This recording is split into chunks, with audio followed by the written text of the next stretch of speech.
පින්වත්නි, අද දේශනාවේ මාතෘකාව ඔබ හැමදිනාම බොහෝම හොඳින් ශ්‍රවණය කරලා තිබෙන අපි හැමදිනාගේම ජීවිතවලට ඉතාම සමීප ඉතාම සුන්දර සූත්‍ර දේශනාවක්. මේ දේශනාවේ නම මහා මංගල සූත්‍රය. මේ මහා මංගල සූත්‍ර වර්ණනාවෙහි එන පළවෙනිම ගාථා පාඨයෙහි සඳහන් මංගල කාරණාවක් තමයි අද දේශනාවේ මාතෘකාව. මේ මංගල සූත්‍රයේ මංගල කරුණු 38ක් විතර තියෙනවා. ওই කාරණා 38 ගත්තාම එක කරුණ බැගින් එක දේශනාවකට දේශනා 38කටත් වැඩිය මේ මහා මංගල සූත්‍ර වර්ණනාවෙන් දහම් දේශනා කරන්න පුළුවන්.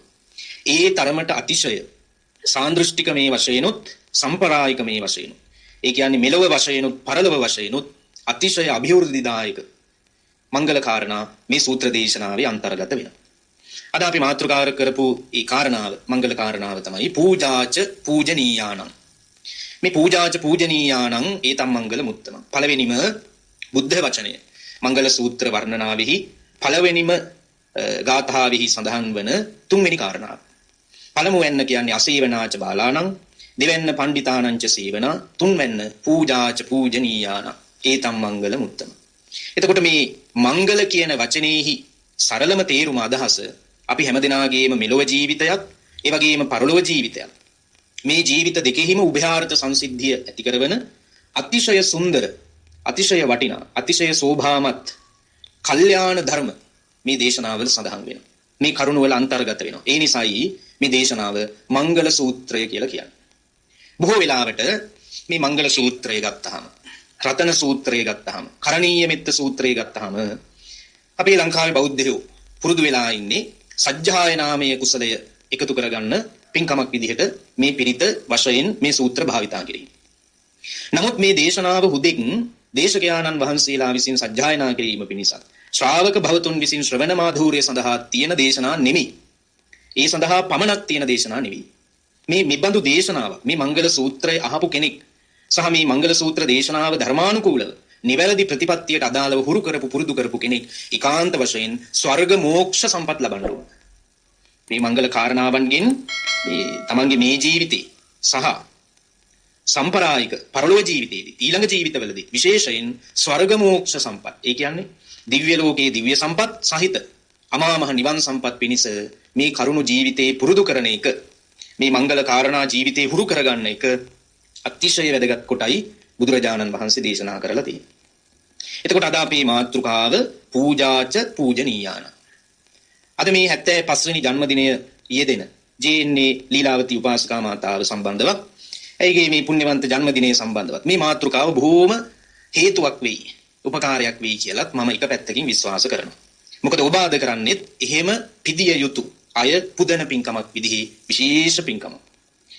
ඒ නිසා මේ පූජාච පූජනීයාණං කියන බුද්ධ වචනේහි සරලම අදහස සරලම තේරුම තමයි පින්වත්නි පිදිය යුත්තන් පුදන එක. පිදිය යුත්තන් පිදීම තමයි පූජාච පූජනීයාණං කියන බුද්ධ වචනේහි සරලම අදහස. පිදිය යුත්තෝ කවුරුන්ද? මේ ලෝකේ ලෝක සත්වයා විසින් පිදුම් ලබන්න සුදුසු පුද පූජාවන්ට ලක්වීමට සුදුස්සන් කවුද කියලා අපි මුලින් තෝරගන්න ඕනේ. පූජාච පූජනීයාණ පිදිය යුත්තන්ව විතරයි පුදන්නේ. හැම කෙනාම නෙමෙයි. පිදිය යුතු අය ඉන්නවා මේ ලෝකේ. අන්න ඒ ඉබඳු පිදිය යුතු අයව තමයි අපි පූජාවට ලක් කරන්නේ. එතකොට මේ දේශනාවේ සඳහන් වෙනවා පිදිය යුත්තන් නම් සියලු දෝෂයන්ගෙන් තොර වූ පිරිසක්. අනිත් කාරණාව හරි වටිනවා. සියලු දෝෂයන්ගෙන් තොර වූ. ඒ කියන්නේ අපි දැන් මේ සමාජයේ හුවා දක්වන විශේෂයෙන් දස අකුසල් කර්ම වලින් බැහැර වෙච්ච දස කුසල කර්ම පතයන්හි යෙදෙන සිල්වත් අතිශය වටිනා ගුණ සම්පන්න ජීවිත ගෙවන යන අර්ථයෙන් මේ සියලු දෝෂයන්ගෙන් වැළකීච්ච සියලු දෝෂයන් නැති පිරිසක් තමයි පිදිය යුත්තන් කියලා කියන්නේ. එතකොට මේ ලෝකේ යම් අය විසින් යම් පූජාවකට සුදුසුයි කියලා පුදනව නම් ඒකාන්ත වශයෙන් මේ පූජාවට පාත්‍ර වෙන කෙනා දෝෂ රහිත කෙනෙක් වෙන්න ඕන. හැම අතින්ම සුන්දර, හැම අතින්ම සෝභා සම්පන්න, හැම අතින්ම වටින කෙනෙක් වෙන්න ඕන. ඒ බඳු පූජාවට සුදුසු අය පිදීමෙන් පිදිය යුත්තන් පිදීම අපේ මෙලොව යහපතත් පරලොව සුගතියත් නිර්මාණය කරලා දෙනවා කියලා බුදුරජාණන් වහන්සේ වදාළා. එතකොට මේ දේශනාවේ සඳහන් වෙනවා ඒ බඳු ආකාරයට පිදිය යුතු අය අතර ඉහළින්ම කතා කරන්නේ ලෝතුරා භාග්‍යවත් බුදුරජාණන් වහන්සේලායි. එහෙනම් මුලින්ම මේ ලෝකේ පිදීමට සුදුසු වන්නේ පිදිය යුත්තා තමයි ලෝතර බුදුරජාණන් වහන්සේ. බුදුරජාණන් වහන්සේට තමයි මුලින්ම ලෝකෙ පුදන්න ඕන. ලෝකේ මුලින්ම පිදිය යුතු කෙනා බුදුරජාණන් වහන්සේ. ඊළඟට දේශනාවේ සඳහන් වෙනවා. ඉන් පස්සේ භාග්‍යවත් බුදුරජාණන් වහන්සේගෙන් පස්සේ මේ ලෝක ධාතුයි පිදිය යුත්තෝ වේ නම් පසේ බුදුරජාණන් වහන්සේලායි.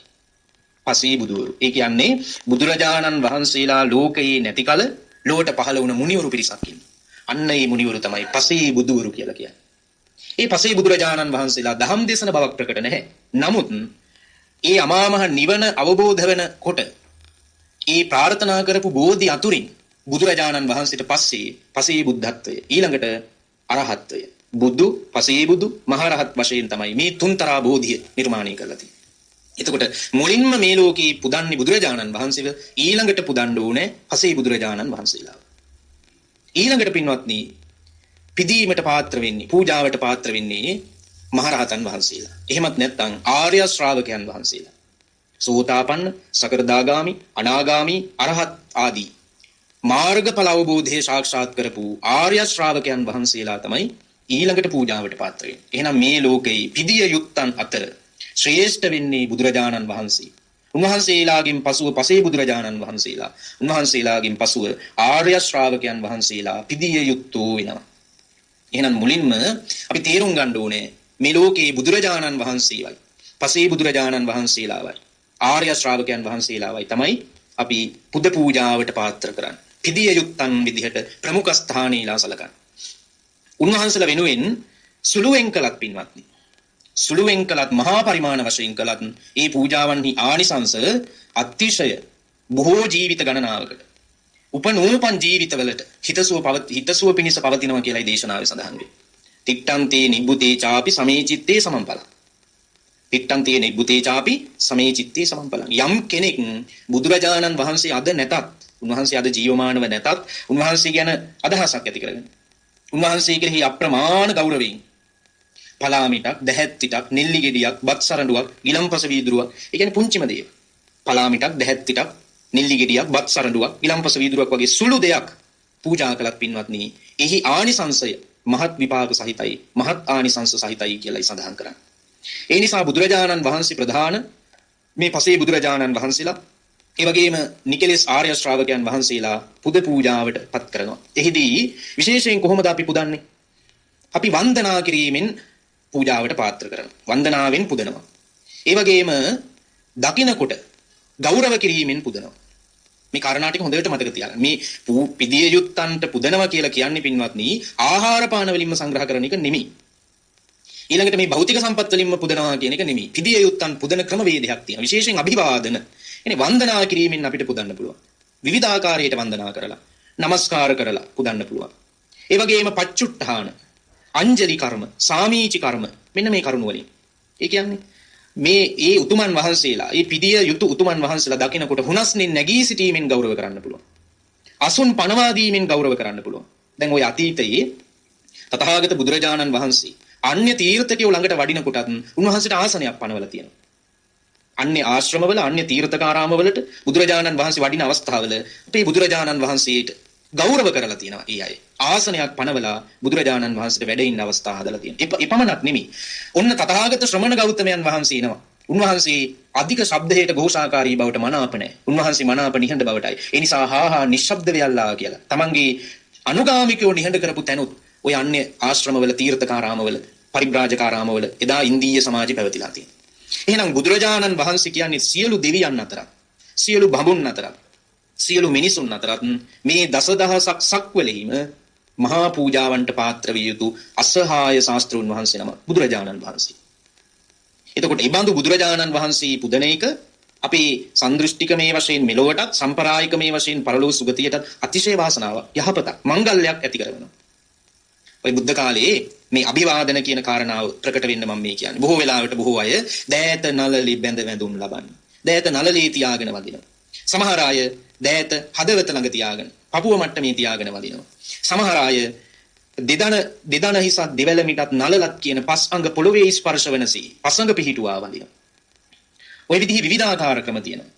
එතකොට තවත් සමහරක් අය වර්තමානයේ පුරුදු වෙලා තියෙනවා මුළු ශරීරයම පොළවේ දිගා වෙලා වදින ක්‍රමයක්. ඔයත්තන්ට මතක ඇති. එදා දීපංකර පාදමූලයේ සුමේද තාපසයා ජීවිත පූජාවෙන් වැඳපු හැටි. අර මහා මඩ ගුහුරුවේ දීපංකර බුදුරජාණන් වහන්සේ ඇතුළු ශ්‍රාවක සංඝරත්නයට වඩින්ට ඉඩ නොදී ශරීරය කාය පූජාවක් වශයෙන් අර මඩගොඩේ අතුරා දැරුවා. ඒකත් එක ආකාරයක වන්දනා ක්‍රමයක්. ඒ විදිහට විවිධ විදිහට වඳිනවා. නමුත් මේ අභිවාදනයෙන් විශේෂ කුසල පක්ෂයක් රැස් වෙනවා. මේ වන්දනා කිරීමෙන්. විශේෂයෙන් පිදිය යුත්තන් පිදීමෙන් වන්දනා කිරීමෙන්.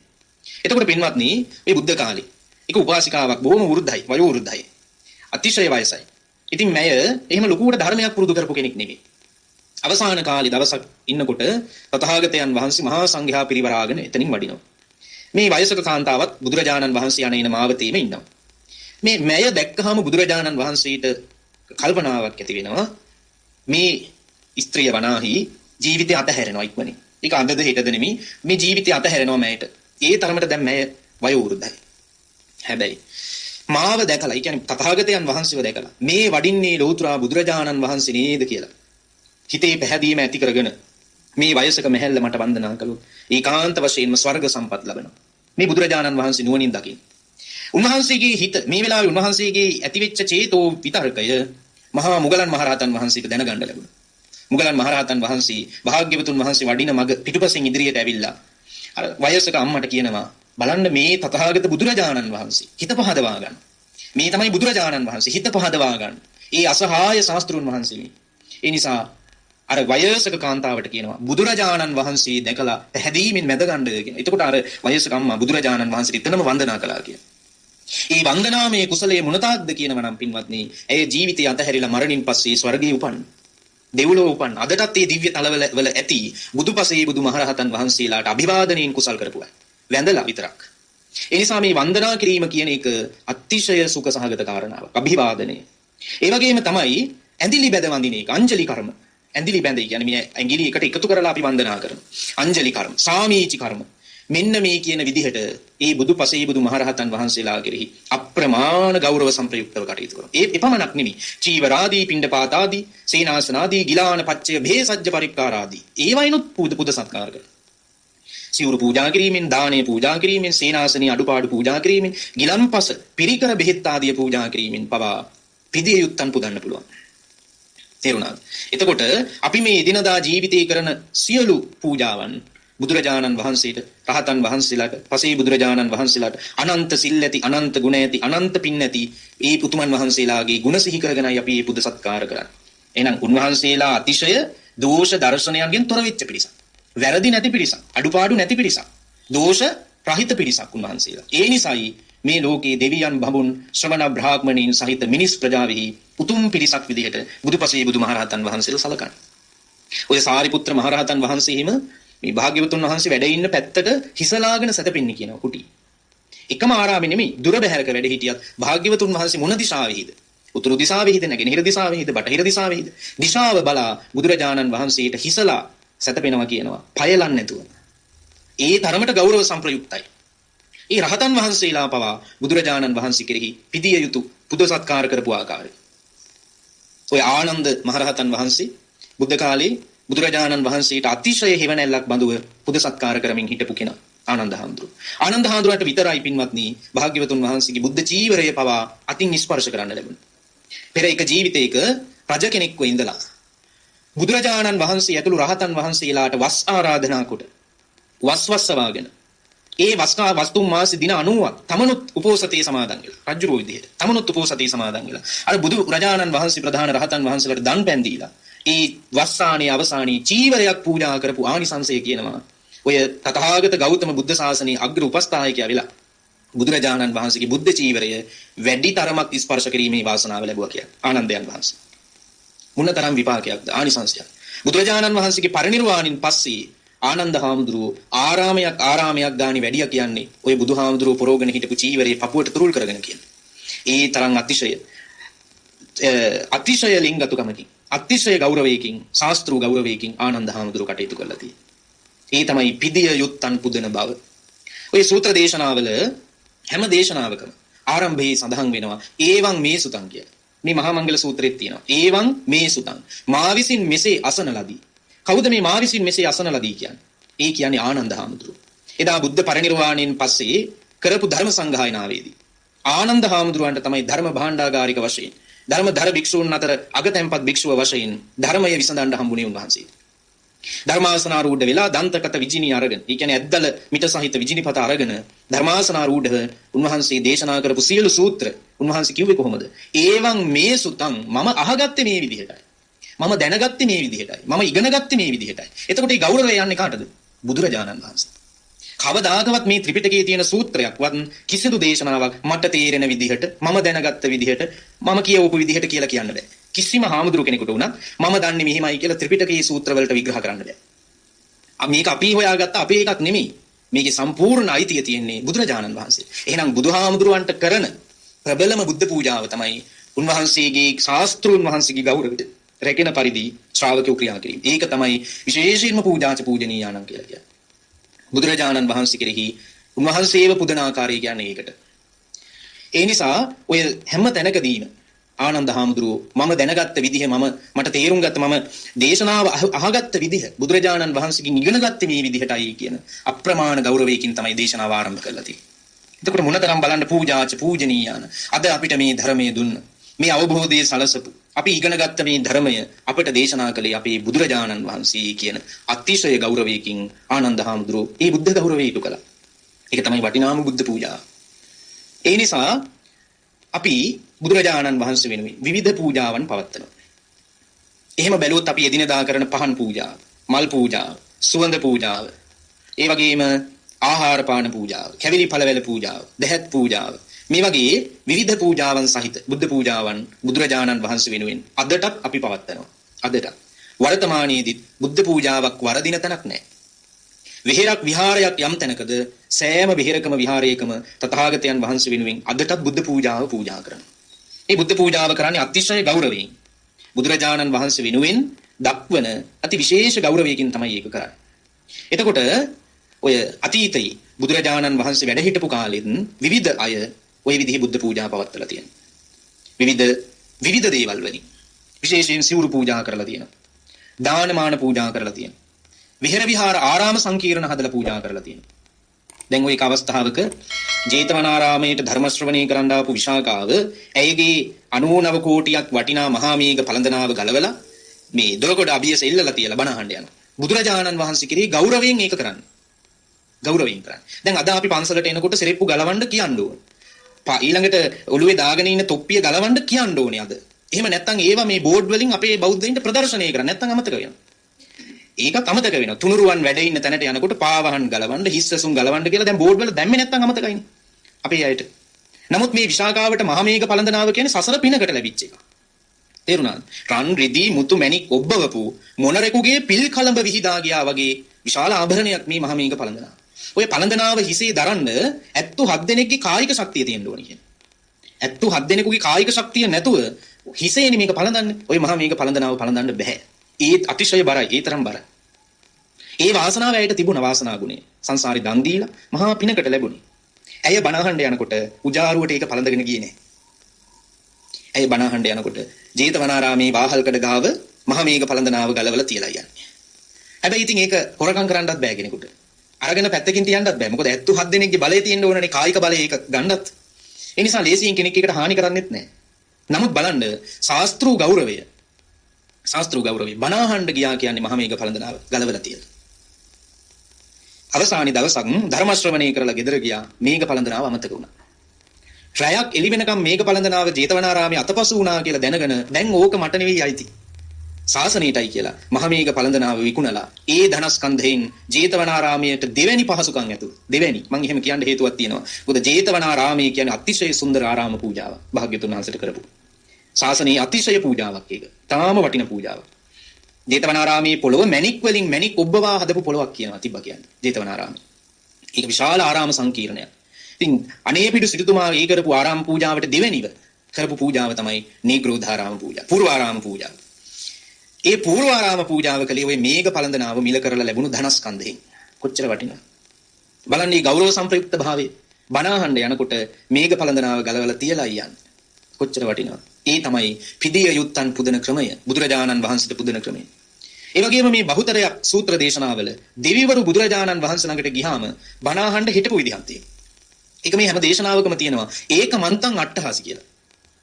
දෙවිවරු බ්‍රාහ්මණවරු සාතිශය බහුතරයක් ශ්‍රාවකයෝ බුදුරජාණන් වහන්සේ ළඟට ගියාම ඒකමන්තං අට්ඨාසි. එකක් පස්සෙක සිටියා.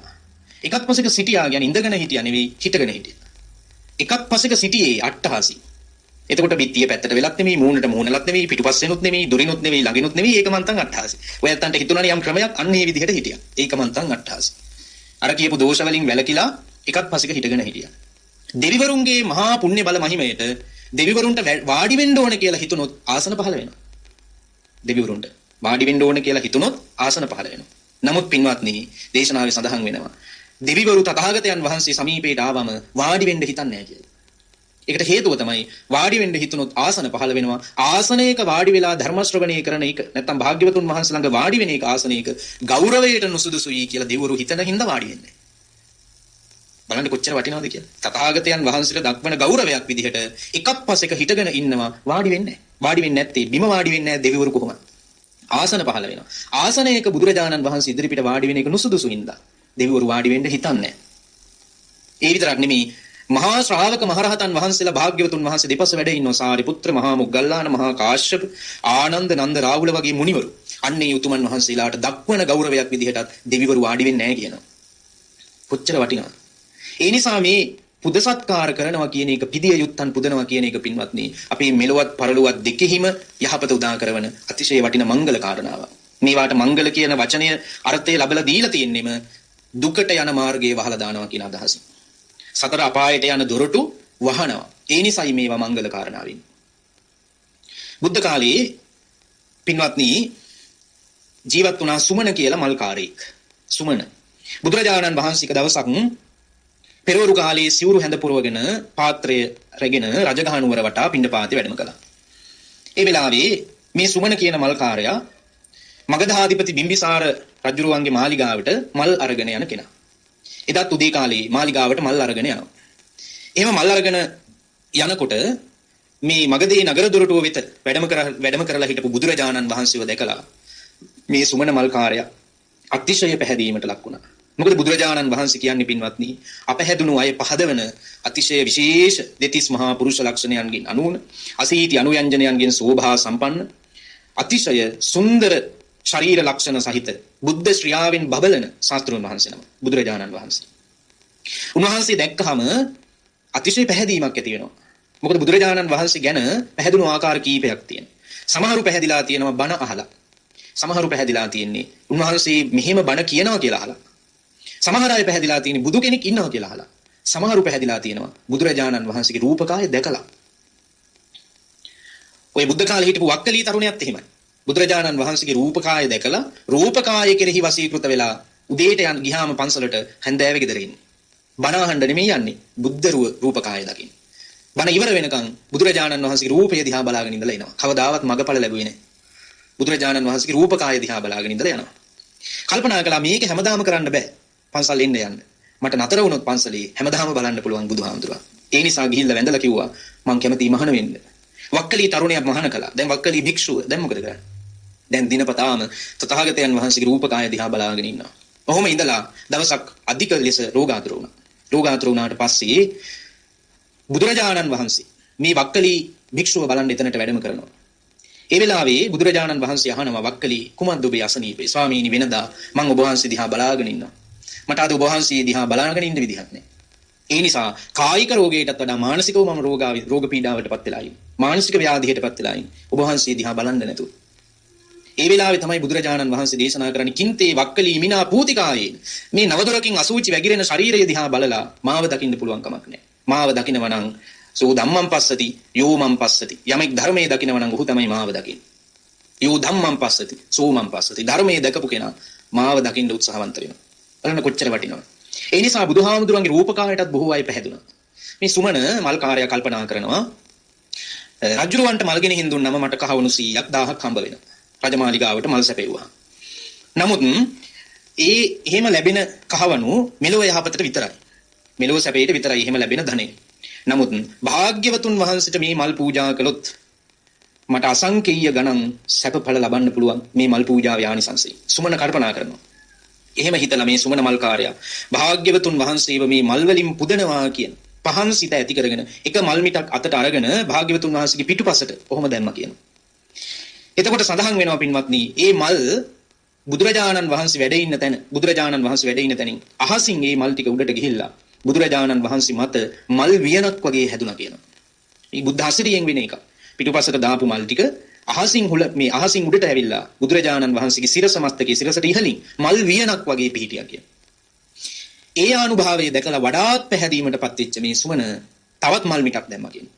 පින්වත්නි, මේ මල් මිට හරියට මල් මාලා කංචුකයක් වගේ භාග්‍යවතුන් වහන්සේ වටේ ඇදපු තිරයක් වගේ හරිම ලස්සනට වටේම මලින් සැරසුණා කියනවා. ওই විදිහට බුදුරජාණන් වහන්සේ උදෙසා දකින සැරේ පැහැදීමෙන් අටමිටක් ගෙනාපු මල් වලින් අටමිටක් බුදුරජාණන් වහන්සේ වෙනුවෙන් ඔහොම පූජා කළා කියනවා. ඒ මල් බුදුරජාණන් වහන්සේට හරියට සුගන්ධ කුටියක් මැවුණා වගේ උන්වහන්සේ වටේ ඊටාම ලස්සනට මැවුණා කියනවා පින්වත්නි. මේක බලාගෙන හිටපු මහා ජනතාව හැම දිනාම දුටුවන්ගේ නෙත්සිට පිනවන බුද්ධාලම්බන ප්‍රීතිය උපදවන ආකාරයටපත් වුණා කියනවා. මේ අවස්ථාව දැකපු බුදුරජාණන් වහන්සේ සුමන මල්කරුව දිහා බලලා ඊටාම ප්‍රසාද ජනක සිනහවක් පහළ කළා කියලා. බුදුවරු සිනහසෙන්නේ කලාතුරකින්. කොහොමද බුදුරජාණන් වහන්සේ නමක් සිනහසුන බව දකින්න?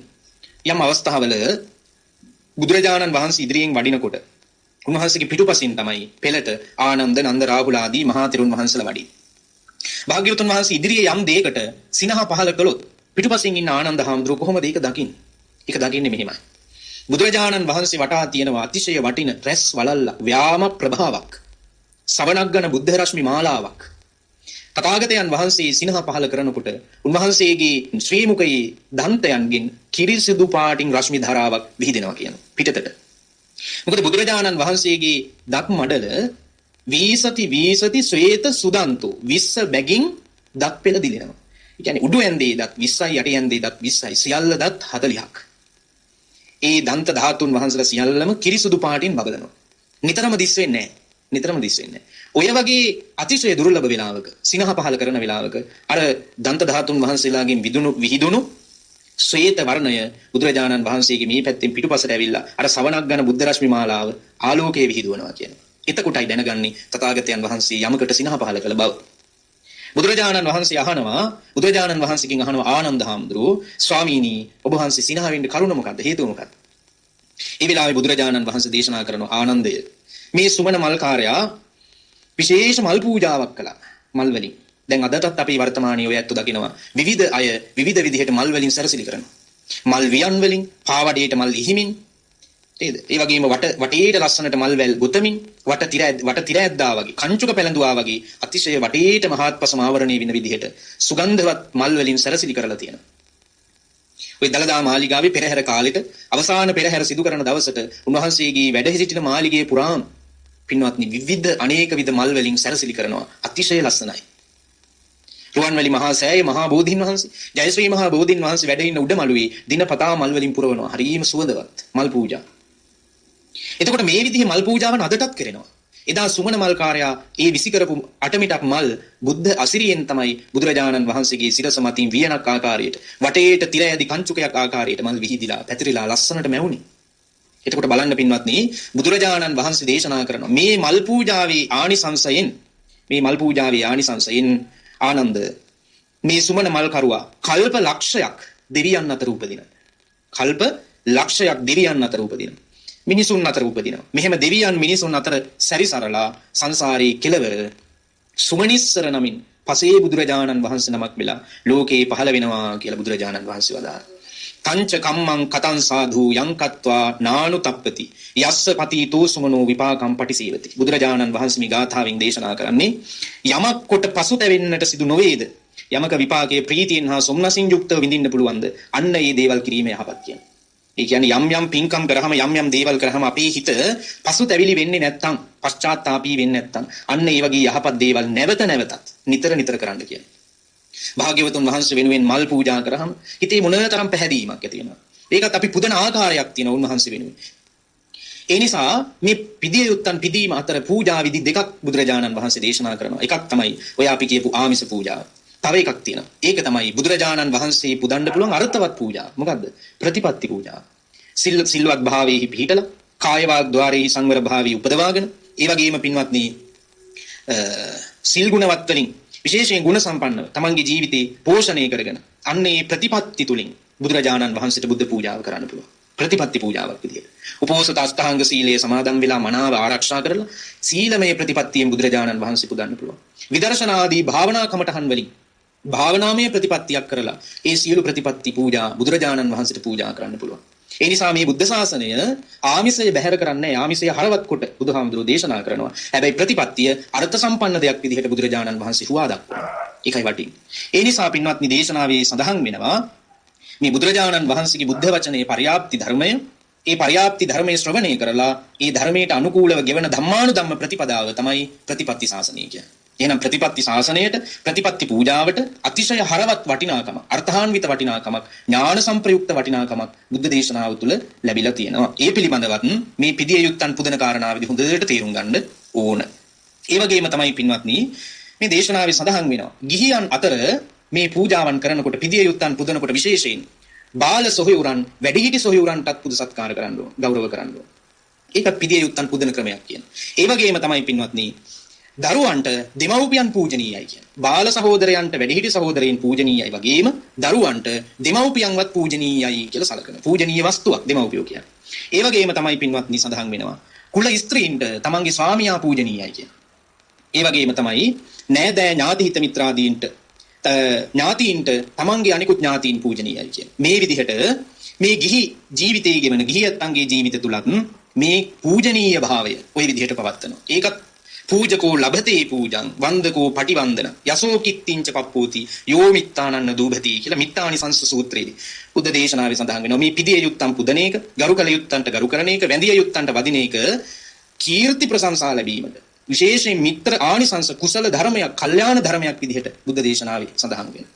ඒ නිසා ඒ අතින් බලනකොට බුදුපසේ බුදුමහරහතන් වහන්සේලා අතිශය ඉහළින් පුදන්න පුළුවන්. ඊට අමතරව දෙමව්පියන් පුදන්න පුළුවන්. සහෝදර සහෝදරියන් පුදන්න පුළුවන්. වැඩිහිටියන් පුදන්න පුළුවන්. ගුරුවරුන් පුදන්න පුළුවන්. මේ බුද්ධ දේශනාව අර්ථවත් කරන්නේ ඒකයි. මාතරං අභිවාදේති, පිතරං අභිවාදේති, ජෙට්ට භාතරං අභිවාදේති, ආචාර්යං අභිවාදේති. අම්මා තාත්තට වඳින්න ගරු කරන්න පුළුවන්. වැඩිහිටියන්ට ගරු කරන්න පුළුවන්. තමන්ට වඩා වයසින් වැඩි සහෝදරයන්ට ගරු කරන්න පුළුවන්. සහෝදරියන්ට ගරු කරන්න පුළුවන්. ඒ වගේම තමන්ට අකුරු කරවන ගුරුවරුන්ටත් ගෞරව කරන්න පුළුවන්. ඒ අය පිදිය යුත්තන් විදිහටයි දේශනාවේ සඳහන් කරලා තියෙන්නේ. ඒ නිසා පින්වත්නි ඔය ආකාරයට මේ පිදිය යුත්තන් පුදනකොට, වැඳිය යුත්තන්ට වඳිනකොට, ගෞරව කළ යුත්තන්ට ගෞරව කරනකොට ඒ බඳු ඇත්තන්ට ආනිසංස කිහිපයක් ලැබෙනවා කියන මොනවද? අභිවාදන සීලිස්ස නිච්ඡං බුද්ධාපචායිනෝ චත්තාරෝ ධම්මා වඩ්ඩಂತಿ ආයු වන්නෝ සුඛං බල. වැඳිය යුතු සිල්වත් ගුණවත් පිදිය යුතු උතුමන් වහන්සේලාට වඳිනකොට, පුදනකොට, ගෞරව කරනකොට පින්වත්නි චත්තාරෝ ධම්මා වඩ්ඩಂತಿ ධර්මතා හතරක් වැඩෙනවා කියන මොනවද? ආයු වන්නෝ සුඛං බල. ආයුෂයයි, වර්ණයයි, සැපයයි, බලයයි ඒ වඳින කෙනාට, වැඳුම් කරන කෙනාට ආනිසංසයක් විදිහට ලැබෙනවා කියන්නේ. වැඳුම් ලබන කෙනාට නෙමෙයි, වැඳුම් කරන කෙනාට. එහෙනම් අපි පිදිය යුත්තා පුදනකොට, වැඳිය යුත්තාට වඳිනකොට, ගෞරව කළ යුත්තාට ගෞරව කරනකොට ඒ ආනිසංස ලැබෙන්නේ කාටද? එහි නිරත වුණු අපිටයි. ආයු වර්ණ සැප බල වශයෙන් ධර්ම හතරක් වැඩෙනවා කියන්නේ. ඒ නිසා පින්වත්නි බුදුරජාණන් වහන්සේ අපට දේශනා කරන්නේ ඒකයි. මෙලොව යහපතත් පරලොව සුගතියක් පිණිස පූජාච පූජනීයානම් පිදිය යුත්තන් පුදන එක ඒතම් මංගල මුත්තම. මංගල කාරණාවක් විදිහට බුදුරජාණන් වහන්සේ දේශනා කළා. ඉතින් මේ බඳු දේශනාවක් ඔබ හැම දිනාටම උතුම් වූ ධර්මාවබෝධී පිණිසම උපකාර ධර්මයක් වේවා කියලා අදිෂ්ඨාන කරා. මේ දේශනාමය කුසල් ලෝකපාලක සම්‍යක් දෘෂ්ටික සියලු දෙවි දේවතාවරුන් වහන්සේලාට අනුමෝදන් වේවා. දෙවියෝ ප්‍රාර්ථනීය බෝධියකින් නිවන් දකිත්වා කියලා ප්‍රාර්ථනා කරා.